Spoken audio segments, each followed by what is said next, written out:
What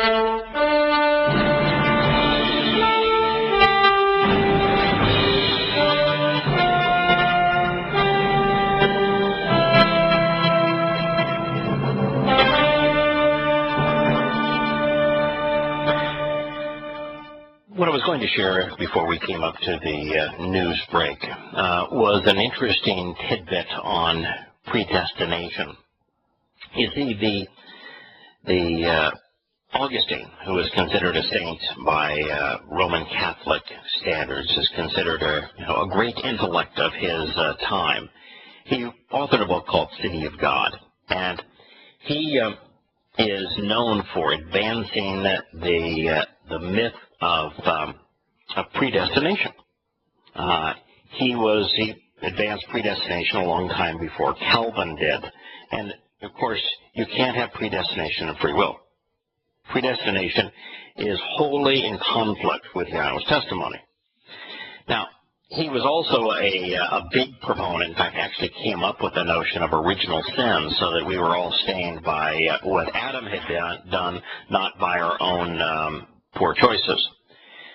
And so there was a fellow living in Bethlehem who took a different approach. And he said that, as I study the Torah and prophets, I can find no evidence for predestination, and I find irrefutable evidence to the contrary. And I find no evidence of original sin. I find total evidence to the contrary. And this fellow in Bethlehem routinely cited the Torah and the prophets to prove his point. So Augustine wanted him labeled a heretic. Augustine could not defeat his arguments. And since he couldn't debate his arguments, because he was debating against God, he chose to slander the individual and had the individual labeled a heretic. The reason that came into my research this morning and yesterday is because Christians during the late 4th and early 5th centuries, when Constantine was creating the Roman Catholic Church and the Eastern Orthodox Church, he was unbelievably anti-Semitic, as were all of the church leaders at that time. And I started to quote them. I found out their homilies against Jews, and this fellow was explaining how the Jews were such savages that they would take the skins of Greeks and wear them as clothing, and just how it just goes on and on and on. And so it's interesting to see the rise of anti-Semitism that grew through both the Greek and Roman communities for different reasons, but during that period of time. And it was all related to the subject that you mentioned, Glenn, which was predestination. Oh, okay. I didn't intend to specifically, but we got on that for sure. God forbid we should contradict the great fornicating saint, St. Augustine. No. Oh, my. Was he? I mean, it's amazing when you get into just a little bit under the surface of these individuals, and you see this animosity that he had to a guy that bested him, that demonstrated that his writings about his God were inconsistent with the writings of the real God, and how Augustine thereby promoted his agenda by slandering the man, the ad hominem argument. It's really reprehensible when you get to the underbelly of Christianity and its founding fathers. And you had tied that in before you had started to speak about the three revolts of Oh yeah, the three. Yeah, this one came up in the midst of the second of the three, because there is no current accounting. There is no accounting from the specific time of the second revolt, about 114 CE.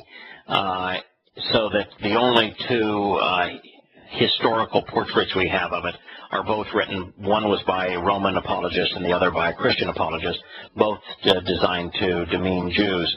The third, of course, and that was riots that grew out of the rebellion against what Rome had done in 66 through 70 CE, when just for giggles they were crucifying 500 Jewish civilians a day, just for giggles. Anyway, they did it for day after day, week after week, month after month. The third, of course, is the one that was inspired by Rabbi Akiva and Bar Kokhba, where Rabbi Akiva named Bar Kokhba, son of the star, the long-awaited Messiah in the Yobel year of 133, and they came to oppose Rome too. They were also, like the rebellion in 66, effective. The Jews were the only people to effectively, as a Roman province, to effectively thwart the Romans, and so they. Masada, was it during Bar Kokhba? Yeah, no, Masada was during the They followed the 66 to 70 rebellions when Masada took place. And Masada is really a meaningless footnote on the. I know Jews celebrate it today, but it's a meaningless footnote on what happened between 60 and 70 CE. And the last was between 133 and 135 CE, and that's the time when Rome salted the land, completely destroyed everything that there was in every town in the province of Judea, and then renamed the province Philistina after their enemy. But it's a pretty horrible history. And what's interesting, when Yahweh speaks of the history of rise and fall of nations, what he's effectively saying is that he's trying to explain the nature of the beast, the nature of the adversary to humankind, and he depicts this beast arising out of these human political and religious and military institutions.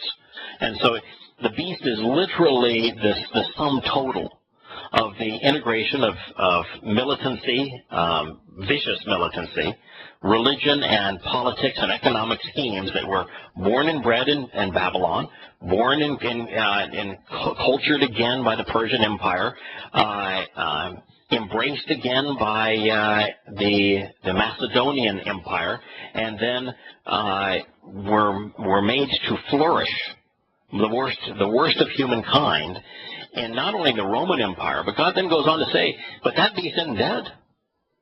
That, out of that beast is a menace that tramples the entire world.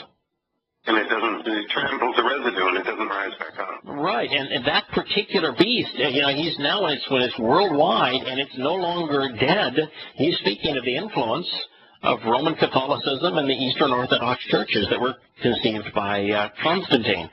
And he goes on to say some really harsh things about what grew out of Rome. And so as you spend time affirming Yahweh's testimony and showing the vile nature of what grew out of these cultures and out of Rome ultimately, and how those will all be embodied in the beast, it makes you pretty sick to your stomach. It's really awful. Oh, absolutely.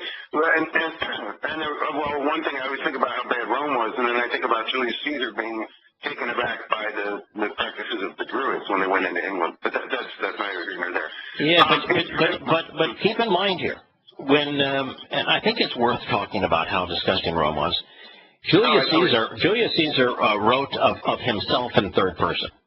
He always spoke of Caesar doing this and that. And much of what he wrote, we know to be factually inaccurate. He was buffing his resume because he wanted to be considered a god. And so for him to write about what he viewed were despicable behaviors by the pagans, when he himself was one of the most vicious, ruthless, sadistic men in human history. Yeah. So the likely of it all being true is really slim. Most of what we have found is that much of what Julius Caesar wrote was self-flattering, but hugely exaggerated. I you were talking about Daniel. Can I take just a minute to talk about his statue? In his view of the statue where the iron legs were Rome and then the feet were of iron and clay. Mm-hmm. And this is just like speculations about the iron and clay metaphor. I would be curious to your reaction. Iron, would represent the continuation of like an imperialism, totalitarian influence. And clay, I mean, God made Adam of clay, and clay could be thought of as that's like government of the people, mixed in with totalitarianism. That's sort of like what we're seeing today. And then also in a physical sense, iron is a conductor, clay is an insulator. And when you mix an insulator with a conductor, you get a semiconductor, and we live in the age of semiconductors. I just thought that was intriguing. Well, that is intriguing. I think there's much more to it than all of that. I mean, part of the iron reference is covered here in Yashaya 18:5, where he speaks of individuals being impervious, hardened, and unfit. Iron is hard. The Romans were universally unreceptive. They are today. Roman Catholics and Orthodox Christians are completely unreceptive to his testimony. They're hard. They're resistant. It's also a metaphor for weaponry. Weaponry is made of iron. It's used to kill people. And clay has a tendency too that not only and I love your point about how Adam is made for clay. It's a human institution, but as a human institution, what does clay do when it is you put a lot of pressure on it or you get it wet? It crumbles. Mm-hmm. And so clay is also in concert with the iron that it crumbles. And one of the things that's also interesting is that clay, of course, has to be moist earth around iron, and what you get is rust. You get decay. So all of those, I think. So easily when they were stolen from Adam's choices. Yeah. It's also interesting that for the most part, Gabriel. It's one thing for us to look at a prophecy and now through the light of subsequent history be able to say, okay, the goat represented this and the bear represented that, and to go through it like this. But in these particular prophecies, this is the reason that those who reject Yahweh and his Torah, prophets, and Psalms have such a problem with this. Gabriel comes down at the end of the second of the two prophecies, and he says, okay, let me explain this to you. That was Greece, and he names them by name. That's Persia, and he names them by name. He says that's a country that doesn't exist at the moment, but that's Rome. And he goes through and he names them all and explains all of the symbolisms. We'll be back in a minute.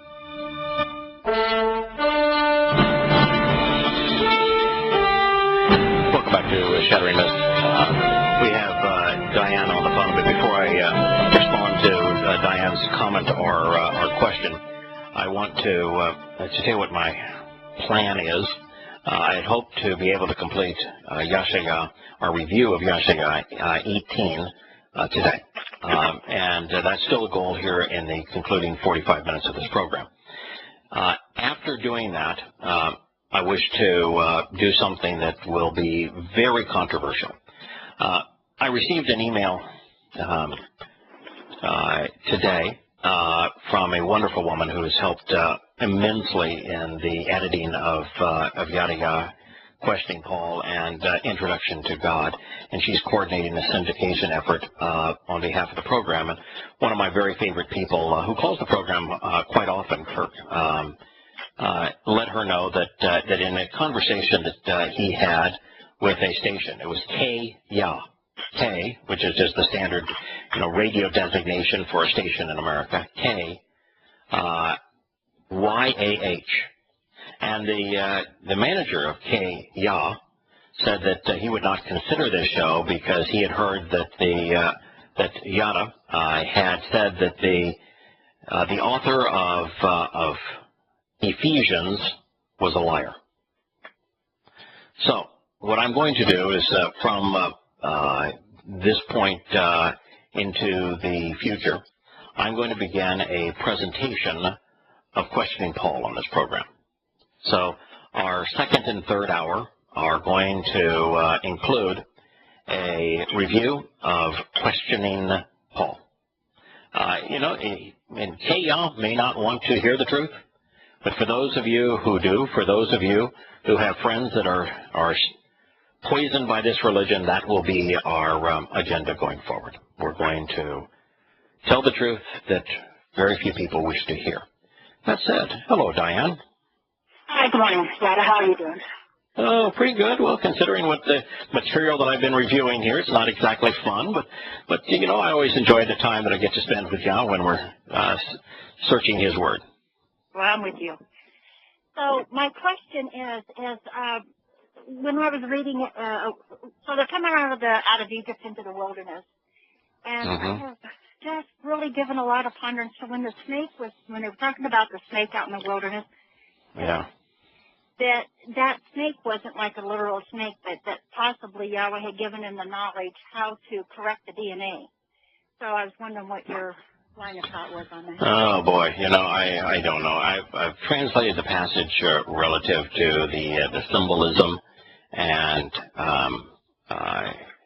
there, obviously there's are symbols associated with the serpent and what the serpent represents, and the fact that even during one of the signs in Egypt there was a serpent. It is true that God created good and evil. There wouldn't be evil in the world if God did not allow it. You can't have choice without good and evil. And it's true that God not only created Satan, but He allowed him to slither into the garden to make our decisions as to whether we want to be with him or opposed to him to be real. But in terms of whether or not that was had something to do with DNA, and I didn't get there, and I'll be glad to look at it again. And if you'll send me a letter, Diane, that's a subject I will consider. But you got me there. I can't give you any insights in terms of the symbolism of the snake and DNA. What do you think, Glenn? Well, I'm assuming she's talking about the brazen serpent that was lifted up that they gazed upon in case bitten by a snake. That is correct. Yeah, okay. Well, yeah, I know it's common for people to make an analogy between that and the modern caduceus symbol of the two snakes intertwined on a pole for medicine, used for doctors and medicine. I think it's a mistake to associate those. Boy, would I agree on that. Yeah. Yeah, because the caduceus that's based entirely on the Greek pagan religion. I mean, that's right. People saying that was that the caduceus symbol represented the double helix of DNA, blah blah blah. I don't recommend going down that path. Oh gosh, no, yeah, you can't go there because of the fact that at the time that it was used, it represented a pagan god. I mean, that was the entire symbolism was a pagan god. The fact that they're intertwined, and now you look at it as okay, that could be a symbol of DNA. That's projecting back on a symbol, and when we project back like that, you're almost always led to an erroneous conclusion. I believe that snake was later destroyed during the reforms of Hezekiah because people were it was used as an idol to Solomon's temple. Well, yes. I know you're going to a break, so can I hang on? Sure. Thank you. We'll be back with Shattering Myths and considering the connections between snakes and DNA. Personally, I don't think that we ought to go there. I think Glenn agrees. I suspect that Yahweh does as well. We'll be back after the commercial break.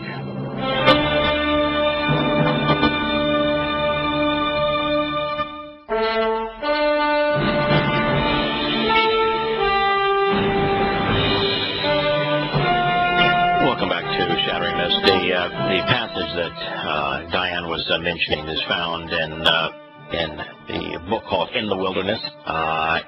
It's Bamidbar.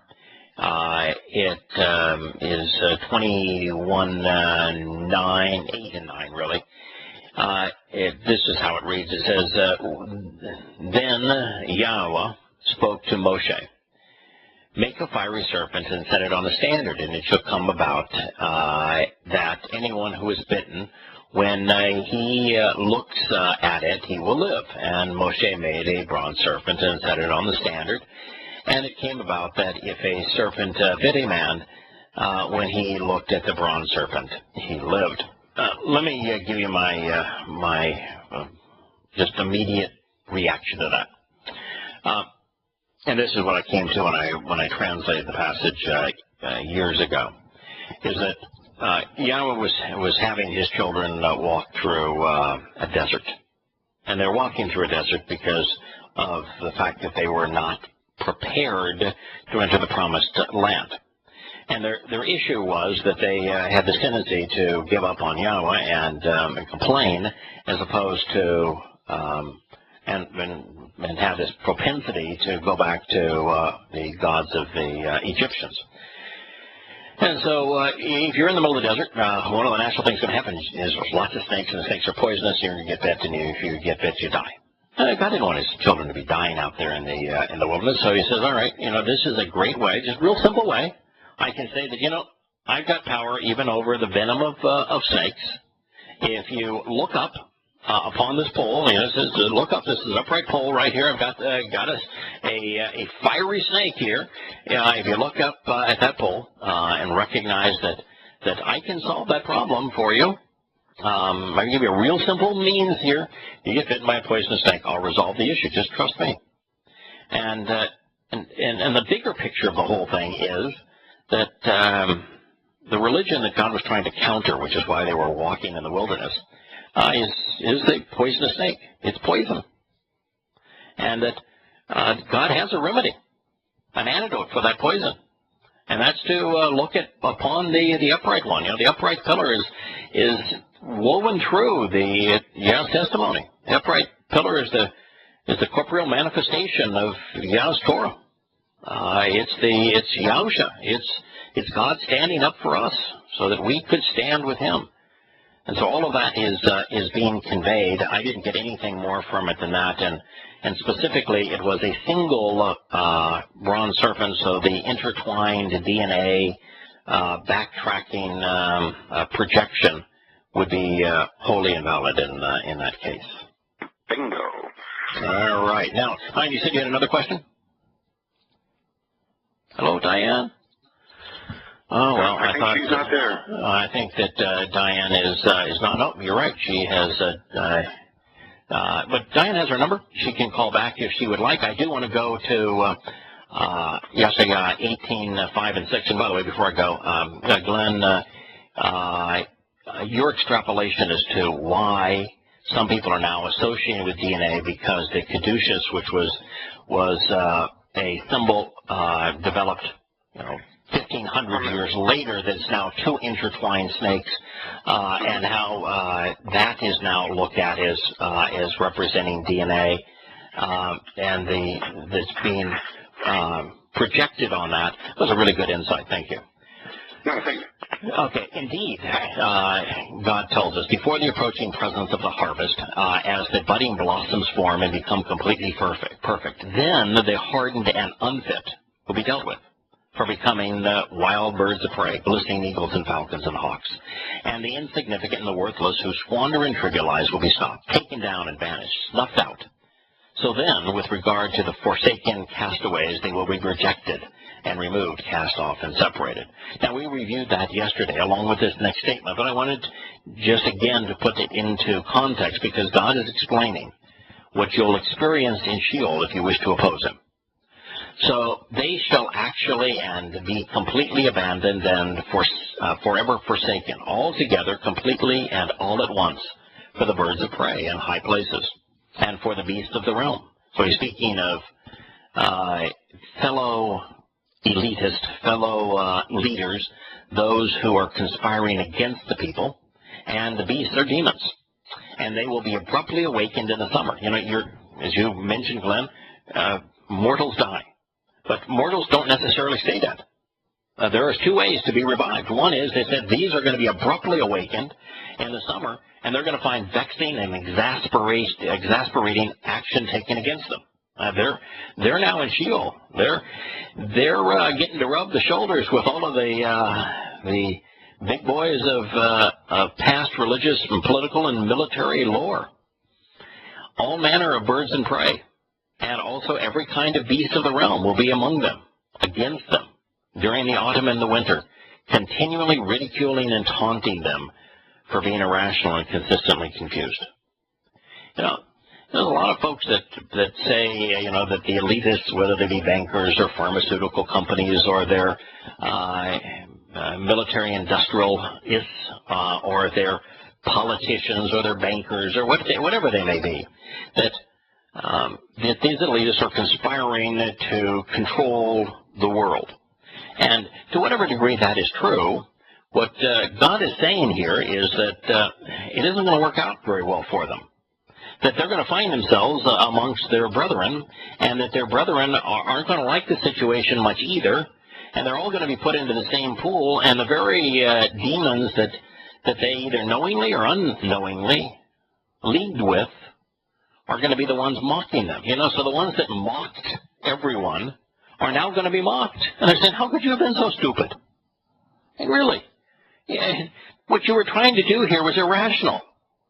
Why would you do so? So, in Sheol, the inmates, if you will, in the black hole are going to be forever forsaken. And it's important to recognize here how different Sheol is from either the Christian or Islamic projection of the place. In Islam, Allah spends all of his time in hell tormenting unbelievers, and the graphic depictions in the Quran are just morbid. They're just sadistic. He rips off people's skin, and then he gives them a new skin so he can rip off their skin again. He pours molten pitch down their mouths.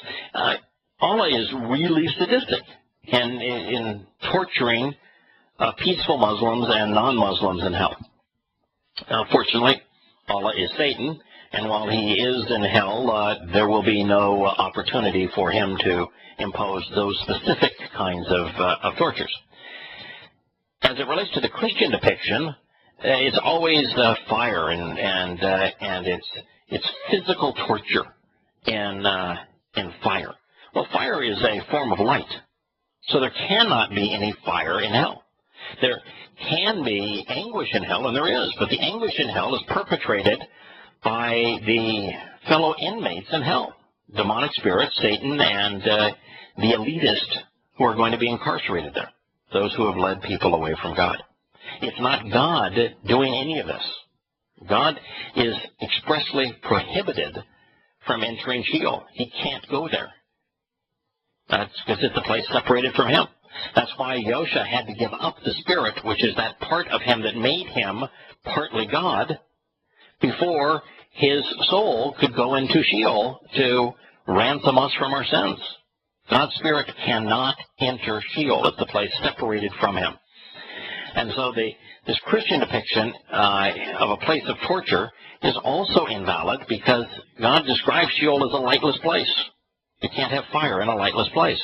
Fire, the reference of fire is simply the metaphor that speaks of something that refines and tests and consumes, so that it's always the metaphor for judgment. So en route to Sheol, there is the symbolism of the fire, which is judgment.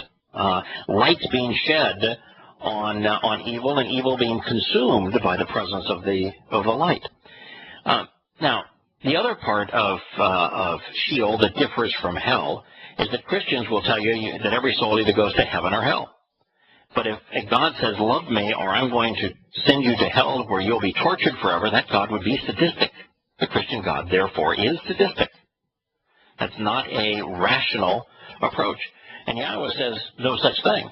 Yahweh says for 6,997 years of human existence, from the time that we were booted out of the garden to the time that we returned to it, that you are free to make your own choice. You can accept what I'm offering. You can reject what I'm offering. You can even oppose what I'm offering. You can be ignorant of what I'm offering. If you accept it, you get to live with me forever. If you reject it, or ignorant of it, or don't care about it, when you die, you die. There is no consequence. You don't go to heaven. You don't go to hell. Your soul simply ceases to exist. And that's the vast preponderance of people. And then he says, for those who lead people astray, for those that diminish the importance of his name, and who corrupt his testimony, that for leading people to lifelessness, they will endure an eternity in Sheol, which is defined as this black hole. Now, I mentioned that there's 3 years where that will not be the case. Your last time to exercise free will, should you remain here on earth after the beginning of the tribulation, you'll have 3.5 years even during the tribulation to exercise free will.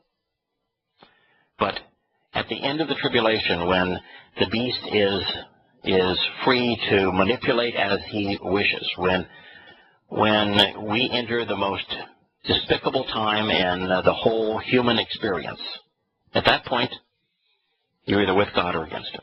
At that point, God will make himself absolutely known to everyone. He says, I'm going to lift up my banner on the mountain, and everyone's going to see it. I'm going to blow my shofar, and everyone's going to hear it. You're going to hear who I am. You're going to see who I am. You're going to see what I'm offering.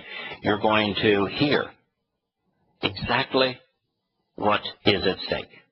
And at that point, you get a chance to vote.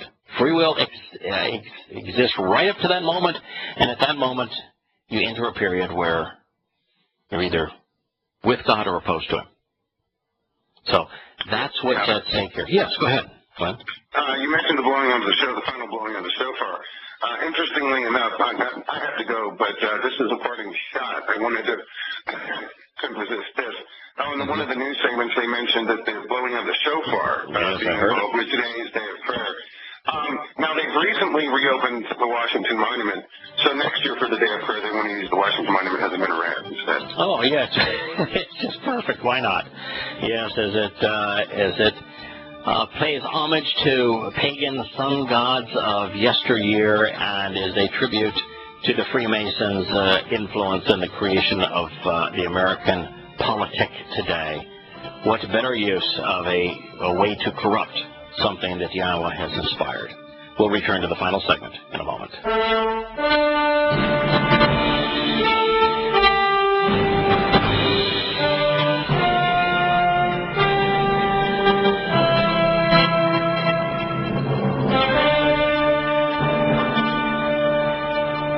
Welcome back to Shattering Myths. As Yahweh completes his depiction of what hell will be like and his notification that everyone who has leagued with the elitists, who have worked against his people, especially in religion, politics, and in the military, he then turns to his children, and he says, at this time, that's not speaking of his children, that's speaking of our spiritual mother, the set-apart spirit. At this time, she shall direct and guide him. Who's him? Him would be Jacob. We've returned to the very beginning of this, where Yahweh introduces Jacob to us. Jacob represents two things. One is the children of Israel. He was named Israel, and his descendants form the 12 tribes of Israel. This is racial Israel. Jacob also represents the country of the nation of Israel, and he also represents what Israel represents, which are individuals who engage and endure with God.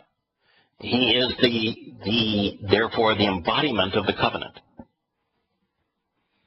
At this time, she shall direct and guide him, delivering him as a gift which is agreeable, one born out of reverence and respect, to approach Yahweh of the vast array of spiritual implements. People who have become family, who were arrogant but are now in an altered state and willing to follow, enabling them to be drawn out and carried away. And who were perverse but now have been scrubbed clean will come out of a nation feared from here to there and beyond in this future time, a population which is comprised of many races from many different places, with a strange foreign language, talking down to others while continually marching off to war, based on their condescending rhetoric, always trying to impose its influence, establishing the rules, eagerly throwing inhabitants out of their land, aggressively subduing others, whose country is divided by rivers. They will be brought to a place, thinking of Jacob, the covenant, and the Israelites, will be brought to a place of the name of Yahweh. Where's the name of Yahweh? Where's the place that bears Yahweh's name? Yahudah. We've corrupt it to Judah. Yahudah. It means to relate to Yahweh and to be related to Yahweh. It happens to be the area of Yisrael given to the tribe of Yahudah that surrounds Jerusalem. They will be brought to the place that bears Yahweh's name, to the Mount of Sion, which is the sign posted to identify the way. God is, he put up his ensign, he says, this is my sign on my mountain, and I'm raising this so that you can see who I am, so that you can read what I am offering you.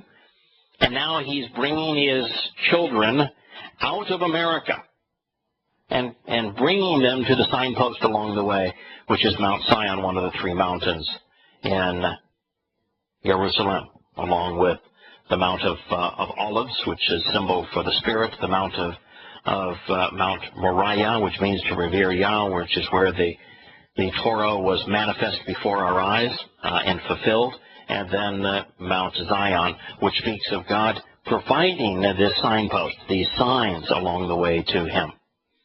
This is what has been conveyed. This will be this declaration that Yahweh is making on our behalf. Now, there's two ways to interpret the timing of this. One is that since half of the Jewish population in the world, it's a little less than that, 42% of the Jewish population in the world resides in America, 42% resides in Israel. The remaining 16% reside in other countries, that God has already protected and has declared his protection of Yehudim and Yisrael, but now he is also gathering in so that he can protect the Yehudim, the Israelites in America, and bringing them to the Promised Land. That's one way to interpret this. The other way to interpret this is that when Yah said that when Israel was thinned at the waist, that he was committing to harvest his children, to glean them, to take a percentage of them. And he said that it might be 3 to 5 or 4 to 5 of them from a faraway place that had been separated, and then combine them with those who were being harvested in Yisrael. These could speak of those individuals being harvested at the time of the Teruah harvest.